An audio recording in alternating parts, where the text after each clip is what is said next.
ఉం? నమస్కారం రైతు సోదరులారా, నా పేరు Aziz Pasha, crop expert innovation private limited sales ఆఫీసర్గా పనిచేస్తున్నాను.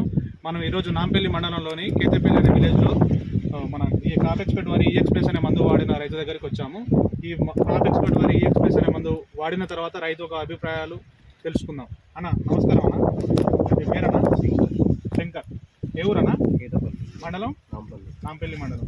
మన ఎక్స్ప్రెస్ అనే మందు వాడారు కదా, వాడక ముందు ఎలా ఉంది, వాడిన తర్వాత ఎలా ఉంది? వాడక ముందుకు మాకు నల్లి దోమ తామర బాగా ఎక్కువగా అనిపిస్తుంది. ఓకే. చేను కూడా చిన్నగా ఉన్నది. మేము కొట్టి ఒక 15 days 18 days అవుతుంది. 15 రోజులు అవుతుంది. చేను గ్రోత్ బాగున్నది. నల్లి తామర ఏం లేకుండా క్లియర్ గా ఉన్నది, నీట్గా వచ్చింది. ఆకులు కూడా పలసగా నీట్ గా చాలా బాగుంది. కొట్టి 15 రోజులు అవుతుంది. ఈ మందు వాడడం వల్ల మీకు ఎలా అనిపించింది? మాకు స్టార్ట్ వేసింగ్ అనిపించింది. ఈ రైతు ఈ మందు వేరే రైతులకు చెప్పొచ్చు. ఓకే, 100% చెప్పొచ్చు. థ్యాంక్ యూ అండి.